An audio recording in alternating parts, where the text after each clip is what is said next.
कल की एक बात बताता हूँ। कल शाम को लगभग 7 बजे करीब मेरे एक बहुत अच्छा दोस्त है, उसका अचानक फ़ोन आता है और जैसे ही मैं फ़ोन उठाता हूँ, वो सीधा ये पूछता है, "भाई तूने चाँदी देखी क्या?" तो मैं सकपका गया कि ना इसने हाय कहा ना हेलो। मैंने पूछा, "यार भाई तूने ना हाय कहा ना हेलो और तू सीधा चाँदी बोल रहा है, चाँदी देखी क्या?" मैंने बोला, "क्यों क्या हो गया?" "भाई एक बार देख।" तो उस समय मेरे दिमाग में ये था कि गोल्ड मतलब एक सेफ्टी और चाँदी मतलब रिस्की एसेट। मैंने थोड़ा कैजुअली कहा, "अच्छा चल देख लेते हैं।" तो उसने फ़ोन रखते ही कहा, "भाई देखियो ज़रूर एक बार।" मैंने कहा, "ठीक है, देख लेंगे।"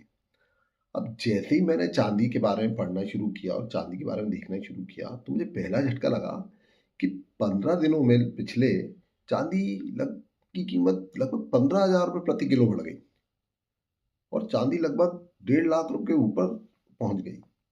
मैंने दोबारा देखा, तिबारा देखा, मैंने कहा ये इतनी एक्चुअल ग्रोथ किसी एसेट क्लास में ऑल ऑफ सडन आना कोई आम बात नहीं है। मतलब ये थोड़ा अपने आप में डाइसी लगता है, क्योंकि इस तरह का मूव चांदी में रोजाना कभी नहीं दिखता है। दो इंडस्ट्रियल ये एसेट क्लास है जिसकी जरूरत पड़ती है, लेकिन फिर भी नहीं। फिर तो कॉल बैक किया, मैंने बोला भाई कुछ अलग ही लेवल का खेल चल रहा है। वो बोला आप पीछे का डेटा भी देख एक बार। तो फिर मैंने 1 साल का डेटा देखा। 1 साल में चांदी लगभग 98% ऊपर गई, गोल्ड करीबन 70%। फिर 3 साल का डेटा देखा तो चांदी लगभग 173%, गोल्ड 139%। और जब मैंने लगभग 10 साल का डेटा देखा तो कहानी और क्लियर हो गई। 2015 से चांदी 33,000 34,000 के भाव से आज के भाव पे खड़ी थी और आज करीबन पौने 2 लाख का भाव है। यानी कि लगभग मोटा मोटा 418% का रिटर्न। और वहीं गोल्ड का देखा तो गोल्ड का भी कम नहीं था, 406% का था, ठीक था। लेकिन चांदी का उसके कंपेरेटिव इतना बढ़ना अपने आप में सवाल खड़ा कर रहा था। मुझे लग रहा था कुछ तो पीछे चल रहा है।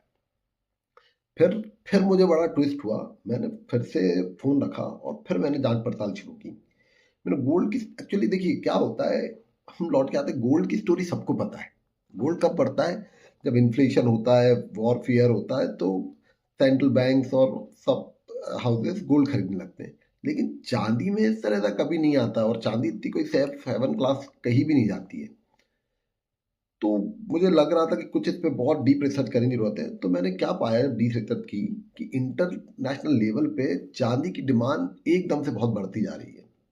जैसे सोलर पैनल हो गए, ईवी व्हीकल हो गए, बैटरी वायरिंग हो गई, इलेक्ट्रॉनिक्स हो गया, हर जगह चांदी की रिक्वायरमेंट है। और तो और एआई डेटा सेंटर्स, इलेक्ट्रॉनिक, जहाँ टेक्नोलॉजी है वहाँ चांदी है। और आज ग्लोबल लेवल पे एक्चुअली चांदी लगभग 60% की डिमांड के साथ इंडस्ट्री में काम कर रही है। और ये बहुत बड़ा शिफ्ट है एक्चुअली। और दूसरी तरफ सप्लाई की बात करें तो मैक्सिको, पेरू जैसे देश चांदी बनाते हैं सिर्फ। लेकिन पिछले कई सालों से ग्लोबल लेवल पे भी सप्लाई डेफिसिट हुआ है। मतलब जितनी चांदी चाहिए एक्चुअली उतनी बनी नहीं रही है या आई नहीं रही है।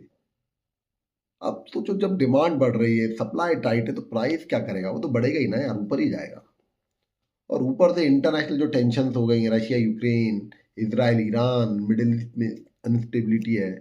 और जब दुनिया इतनी अनसर्टेन होती है ना, तो इन्वेस्टर गोल्ड के साथ साथ आजकल सिल्वर भी खरीदते हैं। फिर मैंने देखा कि एक और इंटरनेशनल फैक्टर इसमें जुड़ा हुआ है। जब मैंने बहुत डीप एनालिसिस किया तो मुझे एक चीज और समझ में आई कि एक एंगल और है जो कि इंटरनेशनल फैक्टर से जुड़ा है। वो कि अमेरिका में इंटरेस्ट रेट कट, डॉलर थोड़ा वीक हुआ, बॉन्ड से पैसा निकला और वो कमोडिटीज की तरफ आया। और फिर ट्रम्प की टैरिफ पॉलिसी, मैक्सिको दुनिया का सबसे बड़ा सिल्वर प्रोड्यूसर है। तो उससे सब मिलजुल के हुआ ये कि टैरिफ की खबर आते थे ही सप्लाई को लेकर डर बढ़ गया एक्चुअली बाजार में। और मार्केट में जो डर आया उससे सीधा इम्पैक्ट गया चांदी के प्राइसेस पे और चांदी की प्राइसेस भागी। तभी आकर मुझे क्लैरिटी मिली कि भैया चांदी इसलिए बढ़ रही है क्योंकि वो सस्ती है, बल्कि इसलिए बढ़ रही है क्योंकि फ्यूचर इकोनॉमी में उसका बहुत बड़ा सहयोग होने वाला और बहुत बड़ी जरूरत होने वाली है। अब सवाल फिर से वही है, तो क्या गोल्ड से बेहतर चांदी है? तो मेरा अभी भी मानना यही है और बहुत सिंपल सा जवाब है, जो मैंने एक्सपर्ट से समझा है, जो मैंने रिसर्च की है, कि चांदी और सोने का कंपैरिजन करना थोड़ा गलत है। क्योंकि गोल्ड एक इंश्योरेंस है, चांदी ग्रोथ एसेट है। गोल्ड आपको बचाता है, चांदी आपको बढ़ाता है। रिस्क की बात करें, हाँ चांदी में वोलेटिलिटी है तो ज़्यादा रिस्क है, लेकिन अपॉर्चुनिटी भी है। आज हम अपॉर्चुनिटी बात नहीं करेंगे, इसमें अपॉर्चुनिटी आज है कि नहीं, कितना बढ़ेगा, लेकिन हाँ ठीक है। इसलिए एक्सपर्ट भी मैंने जिस भी मेरे सोर्स से पता किया, जहाँ भी पढ़ा, मैंने एक ही चीज़ देखी कि एक्सपर्ट भी यही कह रहे हैं कि गोल्ड अपनी जगह रहेगा, चांदी अपनी जगह बनाएगी। स्मार्ट लोग इस समय दोनों परचेज कर रहे हैं। और फिर मैंने जब उसे फिर से फोन करके बोला, तो मैंने यही बोला, यार आज पहली बार इंटरनेशनल एंगल समझ में आया यार बॉस, कि भाई चांदी भी अपनी एक जगह लेती जा रही है, चाहे वो साइलेंटली ले, जिनको पता है वो तो पीछे भाग रहे हैं, और जैसे हम जैसे लोग जिन्हें नहीं पता था वो आज भी चुप थे।